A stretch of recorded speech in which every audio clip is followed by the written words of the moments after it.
दोस्तों, मेरा नाम ओम प्रकाश है और मैं मुंबई का रहने वाला हूँ। ये घटना मेरे साथ आज से करीब 4 साल पहले घटी थी। उस वक्त सन 2017 का साल चल रहा था। उस वक्त मुझे मुंबई के एक रेलवे स्टेशन पर काम के लिए रखा गया था, जहाँ पर मैं अपनी कमाई कर सकता था। ऐसे में मेरा वहाँ पर रहना भी मुझे अच्छा लगा। उसके बाद मैंने वहाँ पर अपना काम स्टार्ट कर दिया। धीरे धीरे मैं काफ़ी अच्छी तरीके से वहाँ पर जम चुका था, यानी कि मेरा काम बहुत ज़्यादा अच्छा चल रहा था। मगर एक रात जब मेरी किस्मत के साथ साथ मेरे उस काम को भी पूरे तरीके से बदल सा गया था। शनिवार की एक रात में, जो कि अमावस्या की रात होने वाली थी, उस दिन स्टेशन पर मैं बैठा हुआ था। दरअसल मेरा काम था कि मैं आने वाली ट्रेन को सिग्नल दूं।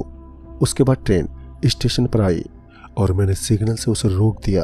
और उसके बाद जब ट्रेन वापस चलने वाली थी, तब मुझे आगे से ऑर्डर मिला कि अभी ट्रेन को रोक कर रखना है। उस वक्त तो मुझे भी नहीं पता था कि आखिर क्यों यहाँ ट्रेन को रोका गया है। और जब मैंने इस बारे में छानबीन की, तब जाकर मुझे पता चला कि रात में अमावस्या की रात को खास करके इस जगह पर ट्रेन को लगभग 8 मिनट के लिए रुकना पड़ता है। मुझे इनकी बातें बिल्कुल भी समझ में नहीं आई। आखिर केवल एक अमावस्या की रात की वजह से स्टेशन पर ट्रेन कैसे रुक सकती है, मेरी समझ से बाहर थी ये बात। लेकिन मुझे उस वक्त इस चीज से ज्यादा लेना देना नहीं था। उसके बाद करीब 8 मिनट बाद ही मुझे आगे से फिर से ऑर्डर मिला कि अब ट्रेन को यहाँ से निकाला जाए।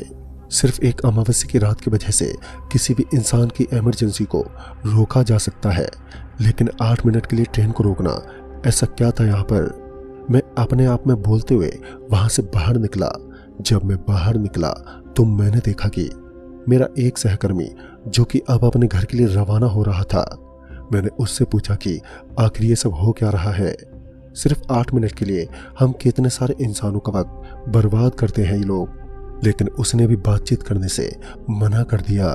सभी के अनुसार इस ट्रेन को लेकर कुछ अजीब था और वह ट्रेन रात के लगभग 9 बजे की थी। मगर 8 मिनट बर्बाद होना, यह मुझे बिल्कुल भी हजम नहीं था। फिर मैं उस स्टेशन के एक कर्मचारी के पास पहुंचा, जो कि स्टेशन के पटरियों का काम कर रहा था। तो वह भी अपने घर जाने के लिए रवाना होने लगा। अभी एक ऐसा वक्त हो चला था जहां पर सभी लोग अपने अपने घर के लिए रवाना हो रहे थे, सिर्फ मुझे छोड़कर, क्योंकि मुझे आने वाली ट्रेन को सिग्नल जो देना था। ऐसे में मैं उस स्टेशन से बिल्कुल भी नहीं हिल सकता था, क्योंकि मेरा काम काफी ज्यादा महत्वपूर्ण भी होता था। तो ऐसे में मैं वहां से निकल ही नहीं सकता। और वैसे भी मुझे इस स्टेशन की कुछ अजीब बातों से कोई लेना देना नहीं था। मगर जब मैं उस कर्मचारी के पास पहुंचा तो उसने मुझे एक बहुत ही भयानक हिला देने वाली बात कही। दरअसल उसने मुझे कहा, देखो साहब, आप इस स्टेशन पर रुक रहे हैं, वो तो एक अच्छी बात है, लेकिन आप जानते नहीं है कि यह स्टेशन कितने अजीब रहस्यों से जुड़ा हुआ है। मैं उसकी इन बातों को जानने में ज्यादा सक्षम नहीं था, लेकिन उसके बाद मैंने उस कर्मचारी को पहले तो कोने में बुलाया और फिर वहां के बारे में पूछा। उसने जो बात मुझे बताई, तो उसे सुनकर तो मेरी तो हंसी ही छूट गई। दरअसल उसने बताया कि इस स्टेशन पर अमावस्या की रात में भयानक साए मंडराते हैं। वह साए हर अमावस्या की रात में किसी न किसी को अपना शिकार बनाते ही हैं और उसके बाद वो उसे खत्म कर देती है। उसकी इन पुरानी बातों में, या फिर ऐसा कहें कि इन अंधविश्वास की बातों को सुनकर मैं तो एकदम से हंस पड़ा।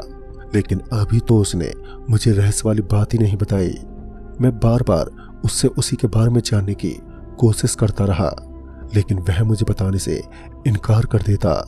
और उसके बाद उसने मुझसे ज्यादा बातचीत नहीं की और वह मुझे इतना बोला कि इस वक्त रात के लगभग 9 बज चुके हैं और वह अब स्टेशन पर एक पल भी नहीं रुकना चाहता। उसके बाद उसने अपना सामान से भरा बैग उठाया और वहां से अपना बैग लेकर निकल पड़ा। मुझे उन सब की बातें बिल्कुल भी समझ में नहीं आ रही थी और अब मुझे उस रहस्य के बारे में जानना था। आखिर मैं उस समय को कैसे जान सकता हूँ, यही बात तो मेरे समझ में नहीं आ रही थी। फिर मैं आकर स्टेशन के उस कमरे के अंदर बैठ गया। अभी मैं उस स्टेशन के कमरे के अंदर बैठा ही था कि अचानक से मुझे बाहर की तरफ से किसी के कदमों की पटकने की आवाज सुनाई देने लगी। उसके बाद जब मैं बाहर निकला तो मैंने देखा कि मुझे वहां पर चारों तरफ से कोई भी नजर नहीं आ रहा था, सिर्फ और सिर्फ अंधेरा ही नजर आ रहा था। वहां पर चारों तरफ कुछ गिनी चुनी रोशनी ही दिखाई पड़ रही थी। लेकिन उसके बाद मैंने इन चीजों पर कुछ ज्यादा ध्यान नहीं दिया और कमरे के अंदर दाखिल हो गया। लेकिन तभी अचानक से मुझे कुछ अलग सी सुगंध आने लगी। दरअसल वह सुगंध कुछ अलग ही थी, मानो किसी ने बहुत ही अच्छी सुगंध को वहां पर छोड़ दिया हो। लेकिन तभी अचानक से मुझे कुछ अलग सी सुगंध आने लगी। तभी अचानक दरवाजे पर एक दस्तक हुई। दरवाजा खटखटाने की आवाज सुनकर मैं जल्दी से बाहर निकला और जब मैं बाहर निकला तो मैंने पाया कि एक बार फिर बाहर की तरफ मुझे चारों तरफ केवल और केवल बिखरा हुआ सन्नाटा ही दिखाई पड़ रहा था। यानी कि दरवाजे के बाहर तो कोई मौजूद ही नहीं था, लेकिन दरवाजा किसने खटखटाया, यह बात बिल्कुल मेरे जहन से बाहर थी। पहले तो मैं उस स्टेशन पर चारों तरफ घूमने लगा, मगर मुझे उस वक्त कोई भी नजर नहीं आया। लेकिन यह मेरा कोई वहम भी नहीं हो सकता, क्योंकि वह आवाज काफी जोर से आई थी। उसके बाद मैं चारों तरफ वहां पर देखने लगा, मगर मुझे तो कोई भी वहां पर दिखा ही नहीं। फिर मुझे ऐसा लगा कि शायद ऐसा भी तो हो सकता है कि यह जरूर मेरा कोई वहम होगा, और यही सोचकर मैं वापस अपने उस कमरे के अंदर दाखिल हो गया। लेकिन एक बात जो अभी भी मेरे दिमाग को चाट रही थी कि आखिर आज की रात उस स्टेशन पर ट्रेन 8 मिनट के लिए क्यों रुकी थी। बार बार यही बात मेरे दिमाग के अंदर घूम रही थी और मुझे ऐसा लग रहा था आखिर कुछ ना कुछ तो इस स्टेशन पर ऐसा जरूर लोगों का अंधविश्वास है जिससे सभी लोग बहुत ही ज्यादा डरते हैं। लेकिन एक बात जो मेरे अभी भी बिल्कुल समझ से बाहर थी कि आखिर सरकार उन्हें वहां पर ट्रेन रोकने की इजाजत क्यों देती है। यही सोच सोच कर अभी तो मेरा दिमाग खराब हो रहा था, लेकिन उसके बाद मैंने इन चीजों को ज्यादा सोचना और समझना ठीक नहीं समझा और उसके बाद अगली ट्रेन का इंतजार करने लगे। ट्रेन के आने में अब भी काफी समय था, यानी कि लगभग अभी भी आधे घंटे का समय बाकी था और अब मुझे भी थोड़ी थोड़ी नींद आने लगी। लेकिन सिर्फ आधा घंटा ही बचा था, तो ऐसे में मैं बिल्कुल भी सो नहीं सकता। लेकिन अब मुझे ऐसा लगने लगा कि अब मुझे अपनी शिफ्ट दिन में सेट कर लेनी चाहिए। तभी अचानक से मुझे वहां पर ठंडी ठंडी हवा महसूस होने लगी। मुझे लगा कि यह सिर्फ एक हवा का झोंका है, इसलिए मुझे ये सब महसूस हो रहा है। लेकिन इस बार अचानक से किसी ने मेरा हाथ पकड़ लिया। मेरा हाथ इतना कसकर पकड़ा गया था कि मैं पूरी कोशिश करने के बावजूद भी उसे छुड़वा नहीं पा रहा था और उस कमरे में अंधेरा फैला हुआ था। उसके बाद मैंने अपने मोबाइल की टॉर्च ऑन की तो मुझे वहां पर कोई भी नजर नहीं आया और अब मेरा हाथ भी बिल्कुल सामान्य हो चुका था। लेकिन उसके बाद मुझे ऐसा लगने लगा कि बाहर की तरफ कोई खड़ा होकर लगातार मेरी तरफ देख रहा है और उसके बाद मैंने तुरंत ही दरवाजा खोला। मेरे साथ एक बार फिर वही हादसा हुआ। इस बार भी मुझे वहां पर कोई नहीं दिखा। मैं एक बार फिर चारों ओर घूमने लगा था, लेकिन अब मैं अंदर नहीं जाना चाहता था, क्योंकि जब भी मैं अंदर जाता तो मुझे अपने आप में ही अकेला महसूस होने लगता। इसलिए अब मैं बिल्कुल भी अंदर नहीं जाना चाहता था। तभी मेरी नज़र पटरियों पर पड़ी तो मैंने देखा कि अब पटरियां एकदम से गूंजने लगी हैं, यानी कि अब ट्रेन के आने का वक्त हो चला था। अब ट्रेन भी मुझे साफ साफ दिखाई देने लगी, लेकिन एकदम से थोड़ी दूर आगे आने के बाद वो रुक गई और फिर जब मेरी नजरें पटरियों पर पड़ी तभी मेरी आंखें तो फटी की फटी ही रह गईं, क्योंकि इस बार मैंने देखा कि एक औरत सफेद कपड़े पहने हुए है और वो पटरियों के बीचों बीच खड़ी थी। मुझे लगा कि शायद उस औरत की वजह से धीमी गति से चल रही ट्रेन को एकदम से किसी के द्वारा रोकना पड़ा होगा। उस औरत को इस तरह पटरियों के बीचों बीच खड़ा हुआ देखकर मैं भागता हुआ उसके करीब जाने लगा ताकि मैं उस औरत को वहां से हटा सकूं।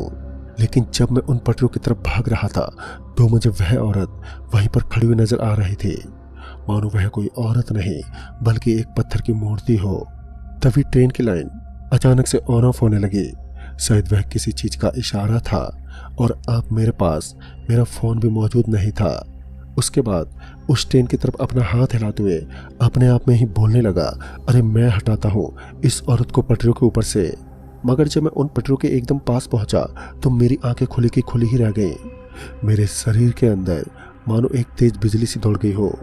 क्योंकि इस बार मैंने देखा कि वहां पर चारों तरफ से मुझे कोई भी औरत या फिर कोई भी इंसान मुझे नजर ही नहीं आ रहा था। उसके बाद मुझे एक बहुत ही भारी और भयानक आवाज आई जो बिल्कुल मेरे पीछे से आ रही थी। किसे ढूंढ रहे हो? आपने पीछे तो देखो।